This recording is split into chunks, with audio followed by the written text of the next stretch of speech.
We'll be talking today about how we mark essay questions in exams and the sort of stuff that we find that we think are great and the sort of stuff that we find that we think, well, are not that great. What you have here is an awesome example of a first-year undergraduate essay in contract law. Now, the question is going to be a fairly standard one that you might find in coursework or exam. This particular example was from coursework, in fact, and I will take you through the way an examiner will approach it and see the sort of mistakes that one can make and the kind of little silly things that you should avoid making that are going to improve your mark quite significantly. So I hope you find this useful, and let's give it a shot and see how you would have done in this question. What is the problem question about? We've got Barchester United who fax their uniform supplier saying, make us 4,000 uniforms as per our previous orders, and please do it quickly. Uniform suppliers between to manufacture the uniforms of the color requested and prepare a letter to say that they're accepting the offer. However, before the letter is sent, they receive a fax from the person making the order, Barchester United, saying, sorry, we don't need this anymore, we changed our minds. Your job is to advise uniform supplier if they bring an action against Barchester United, and you have to figure out the sort of arguments that the supplier is going to use, the sort of arguments that the person ordering, Barchester United, is going to use, and think about how the case would be decided and why. Now, we see here already the key things that you're going to have to think about. We have already highlighted in the question itself the things that are going to be crucial. There's a fax. This says something about the mode of communication. We have the information that says, let's do this as we did it in our previous order. So that says something about the terms and conditions that might be implied into this contract. And we've also got the idea of them communicating through letters.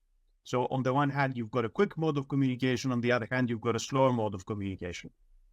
And you've got a specific instruction to advise these people from all sides, taking a full view of what would be the best solution, not only for the person ordering or the person manufacturing, but for both of them. Provide like a complete view of what's happening in the problem question. This is the standard form in which you get these problem questions working. Now, what has our friendly example student done in this case in order to resolve this? Crucial thing, how do you begin to answer these questions? How about you begin with some nonsensical waffle? Look at this stuff. The law of contract is the driving force behind the modern capitalist system. Ooh, one of the most difficult questions in contract law is whether agreement has been established. No, it isn't. It's not at all. It's one of the easiest questions. And also, who cares about what the student thinks about the capitalist system? Waffle. Nonsense. Don't do it. There's no reason to put stuff like that. If you're given a problem question, then the easiest way to approach this is to just say, I've been asked to advise this person or to advise that person, and this is how I'm going to go about it. Easy. Now, it does get better afterwards because the student does, in fact, tell you what they're going to use and what they're going to discuss in this essay, which is fine. And then you see that they're using headings and subheadings to indicate the various sections. Now, this question here asks you to do it in 3 stages. Advise one party, advise the other party, and then in the end, offer a solution to the complete case. So the student here is following that pattern using headings, which is good.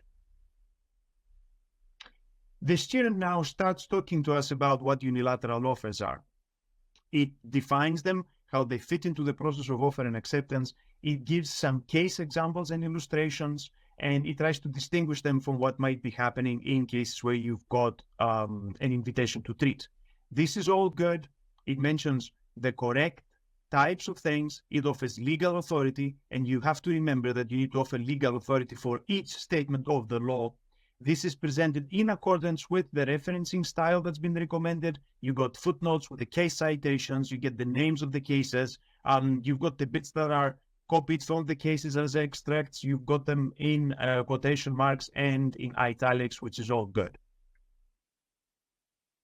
As the discussion continues, you can see the same style of mentioning the legal principle, offering case supporting authority. It all works quite well. However, there are some screaming mistakes. Now, where are we again? This is England, right? So why is the student telling us about the Uniform Commercial Code? What's the Uniform Commercial Code? Nobody knows because it's not English law. It is, in fact, some American stuff. Now, why is this in here? And is this a major mistake? Yes, it is a major mistake because you're meant to advise somebody within the law of the jurisdiction in which you're working at. Nobody cares what American law is. So if you do that sort of thing, you lose marks. Why again is the student doing it? Because they don't know what they're talking about. Because they Googled this and it came up with some stuff and they didn't bother to check whether this is law appropriate to the jurisdiction or something foreign. Major, major error. At least the structure continues in a logical manner because they started at the beginning telling us what they're going to look at and how they're going to go about it. They're using the headings and the listings providing from the question itself, which is good. And they're keeping with that structure. And they're arriving in the end at the sensible conclusion. But again, they have to bang on about the error, talking about foreign law. This is such a shame. How do they finish? They finish with the bibliography, which is good. The bibliography is correctly put together.